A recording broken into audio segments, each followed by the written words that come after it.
Performance optimisation simulation advance में आपका स्वागत है।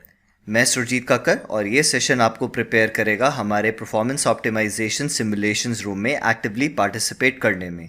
ज़्यादा जानकारी के लिए आप www.surjitkakkar.com विज़िट कर सकते हैं। आगे बढ़ने से पहले आप कुछ समय निकाल के ये डिस्क्लोजर ज़रूर पढ़ें।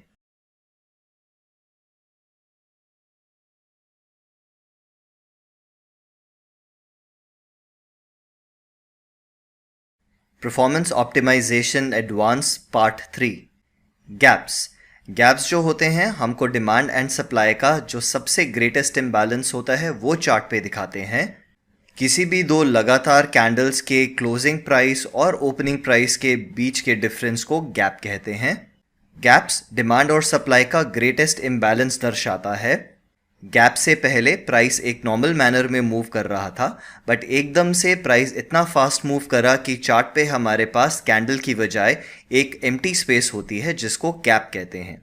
जैसे इस एग्जांपल में आप देख सकते हैं कि इस रेड कैंडल में प्राइस नीचे आया और क्लोज हुआ और अगली कैंडल में प्राइस गैप ऊपर हुआ और ऊपर जाना शुरू हो गया। तो ये जो पिछली कैंडल का क्लोजिंग प्राइस और इस कैंडल के ओपनिंग प्राइस के बीच का प्राइस डिफरेंस है, उसको हम गैप कहते हैं। आप फिर से देख सकते हैं कि इस कैंडल में प्राइस नीचे आया, ये मेरा क्लोजिंग प्राइस था। अगली कैंडल यहाँ पे ओपन हुई और प्राइस ऊपर जाना शुरू हो गया। क्योंकि पिछली कैंडल के क्लोजिंग प्राइस और अगली कैंडल के ओपनिंग प्राइस में डिफरेंस है, इस डिफरेंस को हम गैप कहते हैं। और क्योंकि प्राइस अभी पिछली कैंडल के क्लोजिंग प्राइस तक वापस नहीं आया, इस गैप को हम ओपन गैप कहेंगे। नेक्स्ट एग्जाम्पल में आप देख सकते हैं प्राइस नीचे आया, ये आपका क्लोजिंग प्राइस था।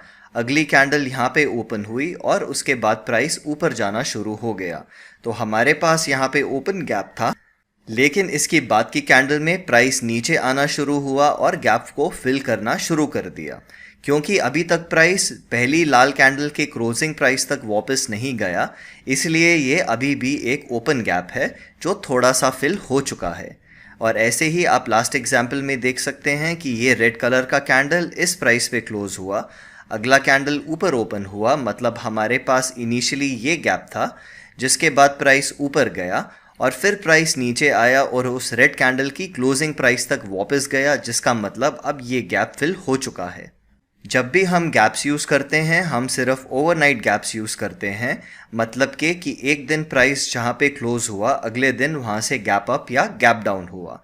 जब भी हम गैप्स यूज़ करेंगे हम सिर्फ ओपन गैप्स यूज़ करेंगे, फिल्ड गैप्स नहीं। और गैप्स जो लाइव मार्केट में आते हैं वो सिर्फ बिड और आस्क के डिफरेंस की वजह से होते हैं और उन गैप्स का हमारे लिए कोई मीनिंग नहीं होता। हम गैप्स को दो कैटेगरी में डिफाइन करते हैं, प्रो गैप्स और नॉविस गैप। प्रो गैप एक ऐसा गैप होता है जो प्राइस की डायरेक्शन के ऑपोजिट डायरेक्शन में होता है। जैसे इस एग्जाम्पल में प्राइस नीचे आ रहा था और प्राइस ऊपर गैप हुआ, इस गैप को हम प्रो गैप कहेंगे। और नॉविस गैप एक ऐसा गैप होता है जो प्राइस की डायरेक्शन में होता है। जैसे इस एग्जाम्पल में प्राइस नीचे आ रहा था और नीचे गैप हुआ, इसको हम नॉविस गैप कहेंगे। प्रो गैप्स हमारे को इंस्टीट्यूशंस आइडेंटिफाई करने में मदद करते हैं, इसलिए हम प्रो गैप्स को एज आर डिमांड एरिया और सप्लाई एरिया यूज़ कर सकते हैं ट्रेड्स को एंटर करने के लिए। नॉविस गैप्स नॉविस को आइडेंटिफाई करते हैं, इसलिए हम ये गैप्स यूज़ कर सकते हैं उन लोगों के अगेंस्ट ट्रेड करने के लिए जिनको हम नौसिखिए कहते हैं।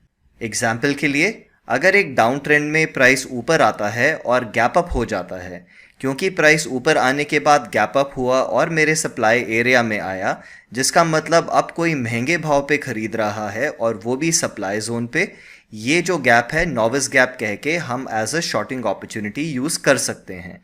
ऐसे ही अगर अप ट्रेंड में प्राइस नीचे आ रहा होता है और नीचे आने के बाद हमारे डिमांड जोन में गैप डाउन होता है, इस गैप को हम नॉविस गैप कहेंगे और ये हमारी लॉन्ग अपॉर्चुनिटी हो सकती है। आप क्वेश्चन एंड आंसर सेशन के लिए अपने क्वेश्चन ज़रूर तैयार रखें।